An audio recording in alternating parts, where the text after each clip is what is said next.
was the Pope appealing for peace, or was he praying for peace? And the same applies to the.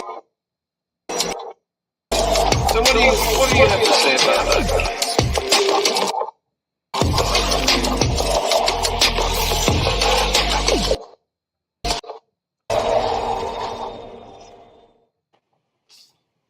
Good morning, afternoon, evening, wherever you are, and welcome to the latest edition of Views on the News. And as you can see, we have our old friends, our respected old friends. I don't know the word old, do you? I mean, how can we get away from that? Senior panelists from the various parts of the world. We have Guy Otten from Manchester area of England. We have D.P. Higgs, Minestrone from representing the Pastafarians from British Columbia, quite northern part of British Columbia, I believe, right now. That's correct. Yep. And we have Dr. Ty Wells from Tennessee, Howdy. is starring. Yeah, he's starring in a commercial for his company, and it's really good. I recommend you take a look at that. Thank you. Anyway, here we go with the first item of news. You won't be surprised about this because we've covered it before. We know that the Iranian president, Ebrahim Raisi, is cuddling up to Russian President Vladimir Putin and supporting him over the invasion of Ukraine and such like activities. So they've had a phone call, and the president of Iran expressed his full support for the Russian leadership against the Wagner rebellion. So, as I said, you won't be surprised about that. But you got anything to say about it?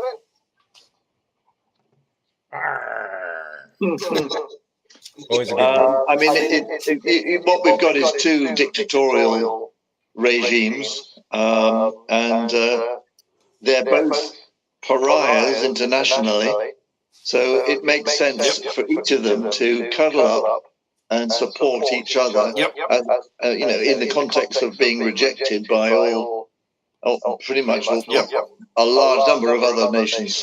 There's quite a few that are trying to be neutral, which is not helpful, but there it is. Mm-hmm.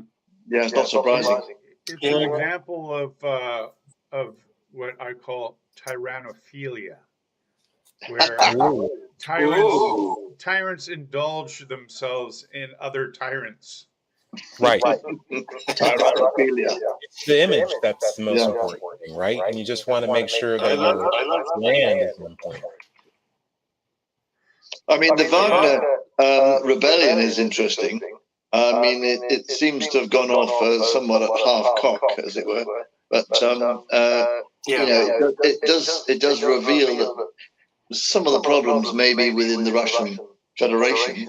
And they do seem to be relying a lot on private armies. It's not the only private army. It seems extraordinary that a tyrant, a dictator, should have any private armies. It's really contrary to principle from their point of view.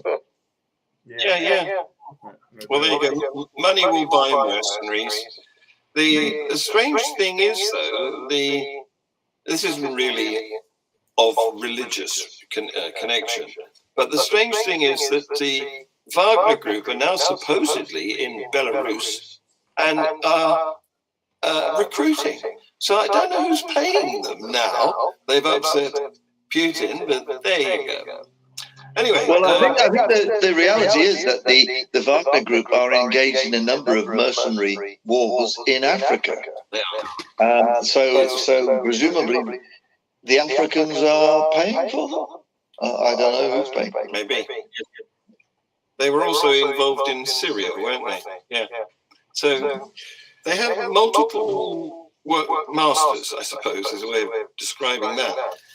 Right, okay, let's leave that mess and move on to another one.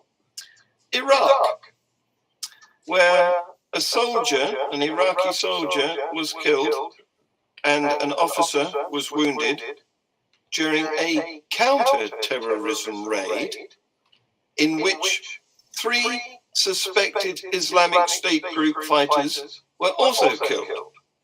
This is an engagement with Baghdad's security forces. Apparently, there was a military operation in Kirkuk, north of the Iraqi capital, and they targeted 3 members of the terrorist group Daesh in the Turkestan region. So the suspected IS members were identified, approached, and a clash erupted, during which the jihadists were surrendered and killed, and the explosive belts they were wearing were detonated. So that's Turkestan area of Iraq for you. Yes, I mean, Kirkuk is an area of Iraq which is borders on Kurdistan, the Kurdistani area, and it's a mixed population. And I think for that reason, the central government's hold and also the Kurdistan government's hold on the area is a bit weak. And that probably enables the IS to get a foothold. So it's interesting that that's going on. Yes, indeed. Yeah. So if they And of course, I was go ahead, Trent. change it from ISIS to IS? Or what's going on there? Like, you don't hear ISIS anymore. Is that because people put up a fuss that their kid's name ISIS was being used to signify terrorism? That plus ISIS. Yeah, it has. Oh, yeah. It has motivated. It has moved the terminology. Okay. I think ISIS has come about because the original group set up their own caliphate, didn't they?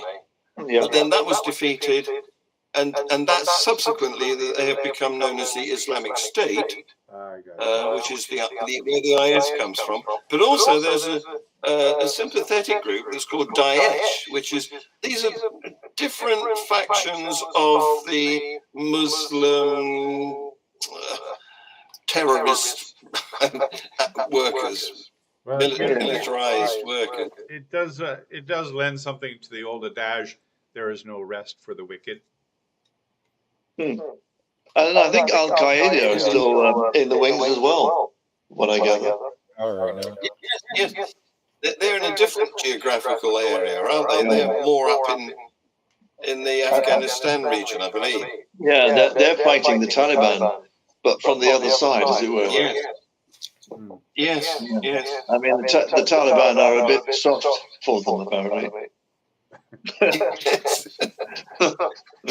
No armor amongst thieves, eh? Indeed. So leaving that hotbed and going to Iran, where of course there's long been rebellion over the killing originally of what's her name, Mahsa Amini, who was detained by the morality police a couple of years ago for not wearing her headscarf, and during her detention inexplicably died. You remember that? Yep. And there was protests have been going on ever since, during which one young woman, I think at the time she was 17, called Nika, she was filmed at a protest in Tehran setting fire to her headscarf while standing on a dumpster. So she was very publicly performing this act, and there was video about it. Since then, she was mysteriously disappeared and died, and her mother, this is why it's news now, has been speaking in a BBC documentary and says that she can't forget for a second what happened to her daughter, Nika. And she was speaking to an actress, Zahra Amir Ebrahimi, who fled Iran back in 2008. So Nika died in the early stages of the protests in late 2022. And although the protests are continuing, they've become much less intense due to a bloody crackdown by the security forces. So anyway, her poor mother, she says, she's saying, Nika was concerned about the injustice and discrimination towards Iranians. She used to think about it a lot. She was extremely adventurous and fearless. I was always worried about how bold she was. I was afraid that something would happen to her. And she says that on that day when this dumpster hijab burning event happened, she called her on her phone, her mobile, and she could actually hear the protesters around her chanting, "Death to the dictator." So there you go. This has been rumbling on, and now her mother is coming on the media telling about it. It's a shame when the thing you have to warn your kids to be is not too bold or too brave, and it says a lot about the state of the country when you would think you'd want stuff like that. Like we put certain attributes on a pedestal, and here we are telling the kids in certain places of the world, hey, remember, don't be too much of a leader. Don't be too brave. Remember, don't stand out too much. Don't stick your Know neck your out too place. far. Yeah. So She was 16. I think I said she was 17. She was actually 16. And the allegation is that she was beaten to death by security forces. So that's a terrible, tragic. Now, if there's anything that Greta Thunberg should be on, is on that. Right? Yeah. Indeed. Actually, Okay. and that's I mean that. I don't mean to be flippant. That's where the youth really should chime in a lot more loudly, because that is something that we can do something about if there's leadership behind it. It's a lot tougher to, you can stand in front of, the WHO and tell them how ashamed they should be of themselves for the environment. But, standing in front of people and saying, women deserve their rights. Yeah, that's probably much more important. Well, in the immediate future, definitely, yes. I'm glad you mentioned Greta Thunberg, because we do go to Sweden now, and we stay with the Muslim theme too, because there was a Quran burning event, a protest that eventually it was permitted. This has been rumbling about since the beginning of the year, when the Quran was previously burned by an ex-Iraqi named of Salwan Momika, who fled to Sweden some time ago. And his intention, according to him, is to protest and express his opinion about the Quran. So now he's in Sweden. Back in, I think, January, he did his first public Quran burning.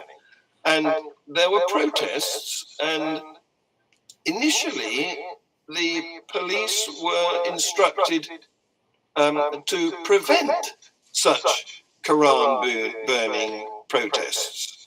And they've had to think about it, and they've decided that it's not something they should inhibit. They say, this is the police, they say that the security risks were not of a nature to justify under current laws a decision to reject the request, because in Sweden you have to request to hold a protest, especially in this case as it's on the start of the 3-day Eid al-Adha Muslim holiday. So they get granted permission to hold this protest, and it passed off peacefully because the man responsible tore pages from the Quran, wiped his shoes with some of them, and burned others, then placed a slice of bacon in the book. Now I'm trying to suppress. Yeah, I'm trying to suppress a snigger. I see you failed. Yes. Well. Anyway, there's been repercussions from this. Let me go on and tell you what's No. happened elsewhere. No way. Because of, yeah. So we now go to Iraq, where there's a Swedish embassy in Baghdad, Uh-oh. and dozens of people stormed into the Swedish embassy protesting about the Quran being burned in Stockholm. I see. Yeah. A crowd gathered outside the embassy after a powerful cleric called for an angry protest. So that was a repercussion. But since then, too, Turkey, which, as you know, is a majority Islamic country and is moving more towards hardline Islamism, since Recep Tayyip Erdogan has gained control, and he was recently re-elected, a bit controversially, but he was. So the Turkey foreign minister also criticised the burning of the Quran outside a Stockholm mosque, and they say that I condemn the vile protest in Sweden against our holy book on the first day of the blessed Eid al-Adha. It's unacceptable to allow anti-Islam protests in the name of freedom of expression. What do you think of that? And did he freely express that? Who? I mean, there is a sort of lack of proportion here, because if somebody burns a Hindu scripture, an Old Testament Bible, a Christian Bible, the Jain scriptures, the Sikh scriptures, there may be a little bit of a reaction, but there's never quite the same reaction as this. Yeah. And what we want to see really is Muslims to understand that some people feel very strongly that their religion is not just false, but also dangerous and immoral, and they want to express that clearly and forcefully. I suspect that it's not probably productive, to be honest, burning Qurans, but I suspect there are ways in which one can get the message over, but I have my doubts about the productivity of that particular method. Well, what they're asking for here is exemption from criticism. They're asking to stifle the freedom of speech, aren't they?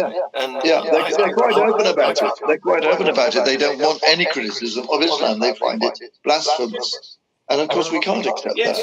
Yes. But I mean, we can criticize the religion in a much more sort of intellectual and sort of polite manner. I mean, go on. Because, so Guy, recently in the last show, I brought up something that the Human Rights Tribunal made a claim about me as a pastafarian. It says, you're a pastafarian member of the Church of the Flying Spaghetti Monster who mocks religion and other certain religious practices and have denied me the right to consideration on the Human Rights Code for that. Oh, right. It doesn't seem to be a matter of, there is no matter of degrees.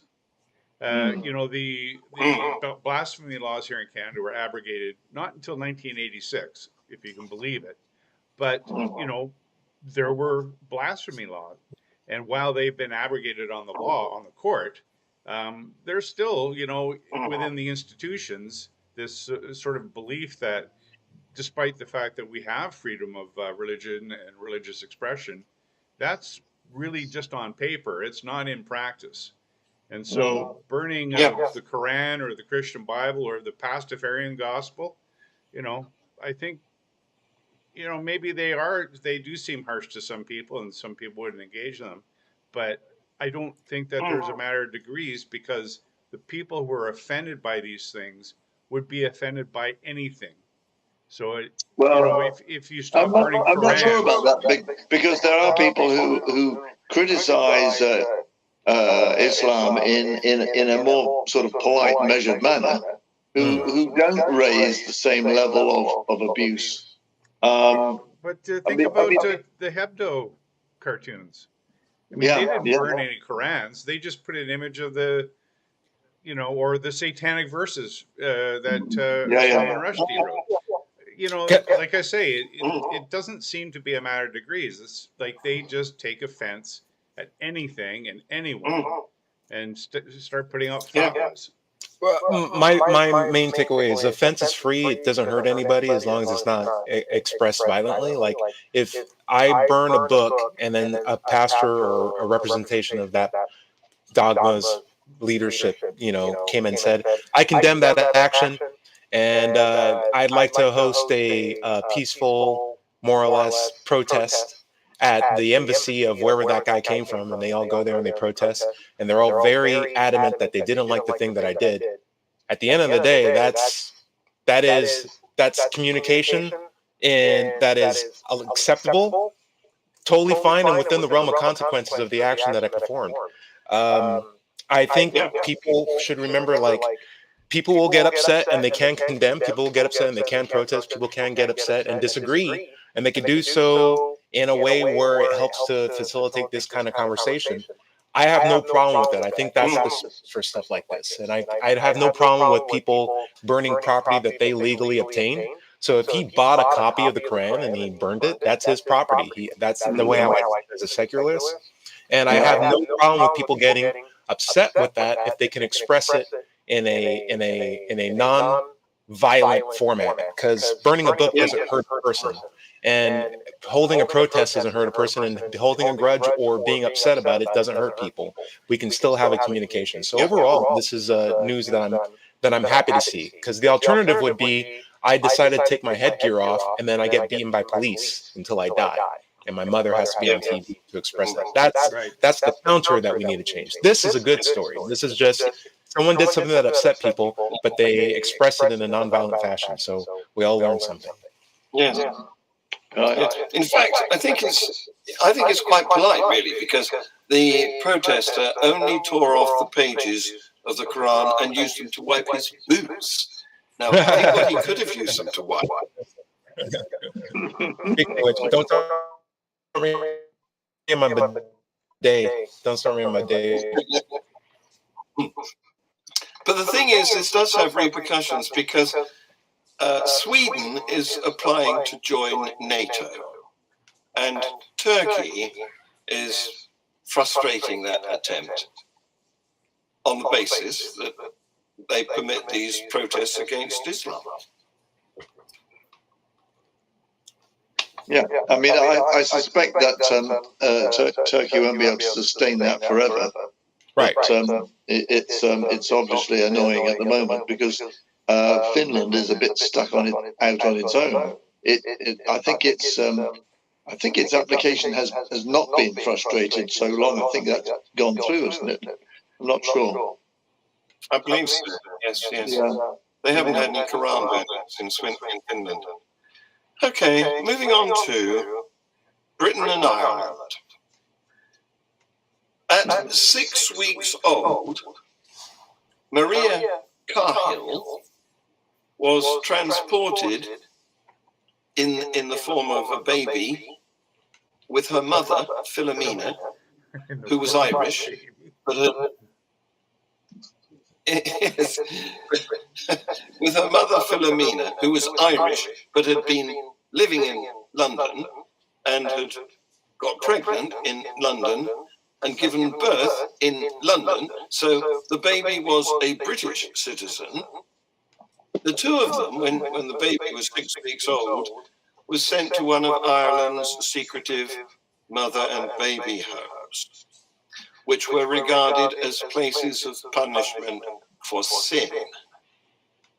And this baby is now 69 years old, Maria Kyle, and she's upset. She's traumatized as a result, and she's writing poetry about it now.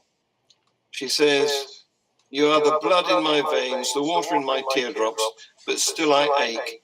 You are so close, but yet I cannot touch you." That's about her mother, because they were separated, and she's lost her mother.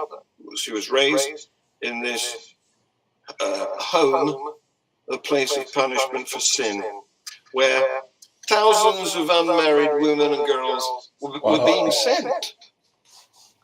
Between 1930 and 1970, and their journeys were being organized by the state authorities and religious charities, and they were supposedly, you know something about the similar situation in Canada, don't you, Dred? They were supposedly voluntary repatriations, but we suspect that they were forced upon the young women by social pressure, because they were unwed, unmarried mothers. So this poor old woman now, Maria, 69, says, "I should never have been in Ireland." She's now living in Doncaster, South Yorkshire. "I should never have been in Ireland because I was born in London. I really wish that journey hadn't happened in my life." Isn't that sad? Mm-hmm. Yeah. Because there was a film about this as well, wasn't there? Yes. Very famous. Yeah. And it does really bring attention to the fact that, for all the bad stuff that happened here in Canada and came to the forefront with respect to the residential schools, the churches were far more broad in their application of these sorts of practices with, as you say, women and children born out of wedlock, and the cultural pressure to correct them, as you say. It wasn't limited to Indigenous peoples in any country. It was much more widespread and affected many more people of all cultures and all races, right? Yeah, no, it's an ongoing travesty. And it's all, and it's all inspired by religious taboos about how children should be born. I mean, it's ridiculous. These children are innocent. I mean, they have no control over the marital state of their mother. The hypocrisy is Jesus, right? Yeah, he was an unmarried mother. I mean, child of an unmarried mother. Right? Well, and it's also, of course, the Catholic Church, is against abortion, and so sure, the baby is born and then the baby is punished for being born. It's absolutely crazy. It's just irreconcilable. Nasty. Okay, so I've got a piece of news which you might, on the face of it, consider to be good, because it's about the removal of the bishops from the House of Lords. Because anachronistically, we have a bishop's bench in the House of Lords, where 24 bishops and 2 archbishops are given seats in our government, in our parliament, no, not in our government, in our parliament, I should say, and they're able to vote on legislation. And these are privileged positions. They're not elected, they are given by the leaders of the church, the established church, and the leader of the government at the time, and the monarch. And that's how it happens. We get these people that we don't want. They don't represent us. And they don't even represent the whole of the UK, because the Church of England doesn't extend into Scotland or Northern Ireland and dubiously into Wales. So the whole thing is crazy, but you'll be pleased to hear, it sounds a good idea, that there's going to be a debate. This has come about because of a campaign to disestablish I don't know if that's the right word, the bishops in the House of Lords. And the campaign involved a petition which achieved 164,000 signatures, and they passed a threshold, which means that Parliament has to pay attention to them. Right. So what happens is the debate doesn't happen in the House of Commons. This is why it's not really the good news we might hope it would be. It's shelved off into the Westminster Hall, and there, more or less, people can say something that doesn't have any import on the legislation of the country. So it's going to happen on Thursday, in fact, and the Scottish National Party MP Tommy Shepherd applied for the debate. He got accepted, and he has called the presence of the church in Parliament incredibly unrepresentative of the population. Right. Yeah, it certainly is that. And you've got a figure to demonstrate that, don't you? Indeed. Yes. We want to make as much fuss as possible about this. Yeah. Well, so what's And the this number is the now? start of it.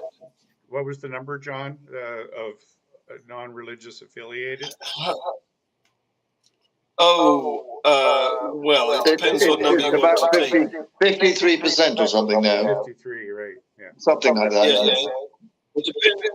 It depends whether you go by the most recent census, which was 2021, or the most recent British Attitudes Survey, which was 2022, or a more recent international survey by, I forget who, that they came out, I think, with the highest proportion of nuns at 51%.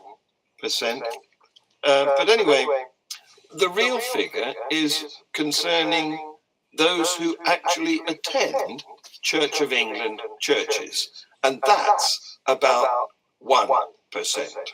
Wow. Yeah, it's really, wow. Yeah. But I mean, if you add in all the other churches and synagogues and gurdwaras and mosques, it comes to, I think, above 10%. But it's still a small figure, you know. You know, I would And bet they you, don't have, I would bet you anything. the They all eat pasta, so they're all vegetarians. Yeah. guilty. I'm not Guilty. sure. I'll plead. I'm not sure if the Jains eat pasta. We'll have to ask them. I suspect they don't. Make pasta that makes them happy. There has to be.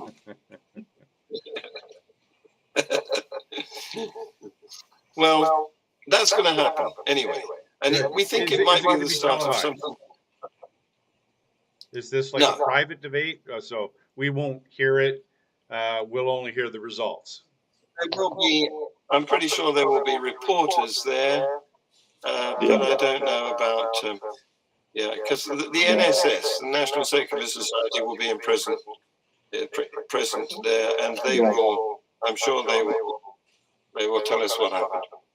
But, it's been conducted in Westminster Hall, which is the oldest part of the Houses of Parliament, yes. where they have these kind of debates. And I suppose they raise the profile of the issue, but that's just about it, really. Yes. It's not where legislation is decided. No, sadly. But anyway, I mean, the thing is firmly on the agenda. You know, certainly the Labour Party talk about the abolition of the House of Lords and its replacement with something more democratic. But whether it will happen, you know, these discussions have been going on a very long time. I mean, if you think about the Channel Tunnel, the first proposals for a Channel Tunnel were something like 1810. You know, and they were finally built, you know, about 1980, was it? 90? I can't remember now. Right. Yes. Yes. Yeah. Don't hold your breath, basically. So to finish, you'll like this. A Polish man stripped naked and leapt onto the main altar of St. Peter's Basilica in the Vatican. And written on his back, his naked back, was a message, "Save children of Ukraine." Now, this happened just at the end of the day as the Basilica was closing, and it prompted Cardinal Mauro Gambetti to perform a penitential rite to atone for the desecration. Interesting. Apparently the man was clad, he was clad apparently only in socks and sneakers. and this is only the part of a recent spate of such protests and disturbances in which activists have glued themselves to statues and a man has crashed into the Vatican gates. So things are happening in the Vatican. John, you said that this was a story about a guy who ran naked somewhere, but then you followed it up with him wearing shoes and socks, and I feel cheated. I feel cheated.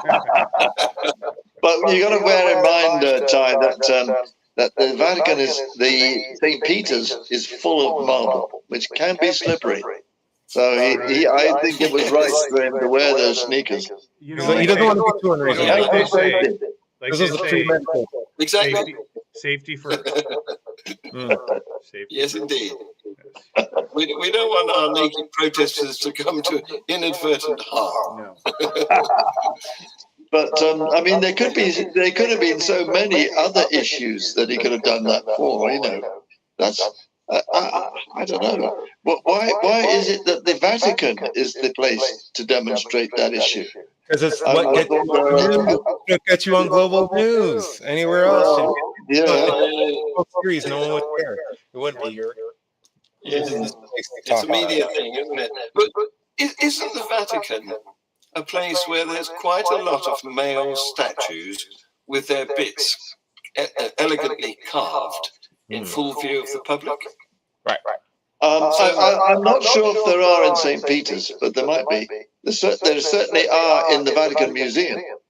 So I'm no marble sculpture artist, but I imagine that there would be some umbrage to be have to even connotate a guy streaking with like high class marble art. Some guy's going to be like, they're not the same thing. How dare you? That's like calling banging on pots and lids the next AC/DC album. I'm like, come on, guys.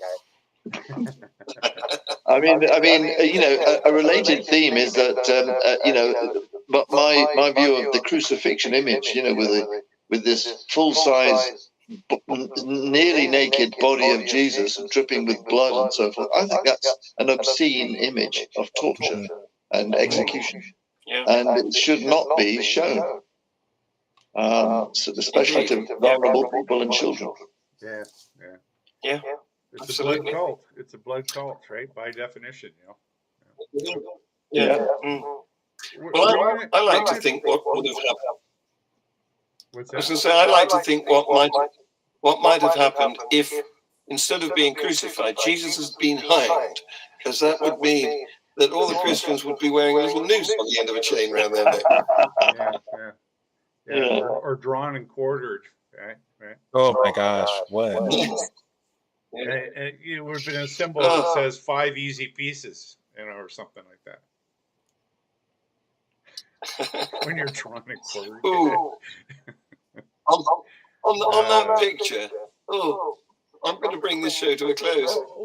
You're not going to talk about Thank you very much. the Mormon crickets? Yeah, talk about the Mormon crickets. Yeah. I was looking forward to I've done some research. The Mormon crickets. Yes, that was last week. In last week's news, what happened there was it was I think it was in Texas, northern Texas. Nevada. Where was it? Yeah. Okay. Well, it was. What happened was some they weren't actually, biologically, they weren't classified as crickets, but they were similar walking insects that eat plants. And a swarm of them eats all the plants. You know, they leave behind absolute desolation. And they were called Mormon crickets because in the early days of the Mormon, this is the Church of Latter-day Saints, colonization of Utah, their second harvest was decimated by a swarm of these katydids, I think they're called. What they are, katydids. Like crickets, but not quite the same. And the story goes on because the Mormons were starving as a result of this loss of their second harvest. And there came a flock of seagulls who gobbled up all these offensive insects. Right. So They this has actually gone call down they call it the miracle of the gulls. Yes, that's right. This has gone down in the tradition of the Mormon Church as their God saving them from future devastating swarms of crickets in their subsequent harvest. Yeah, it's interesting. And that's how they got the name of Mormon. Yeah, but somebody pointed out, it was quite funny. So the taxonomic name for them is Anabras simplex, and they are members of the katydid family, not the cricket family, so they're quite distinct. But it was interesting that that these Mormon crickets are not crickets, or not real crickets, just like some people believe Mormons are not real Christians. Well, that's why I was looking forward to saying this as a part of the news. How true Scotsman. No true Scotsman. Yes. No, yeah. He takes water with his whiskey. What a terrible sin. So, guys, thank you very much. I'm going to play the outro now. I'll see you again next week. We'll have some more fun.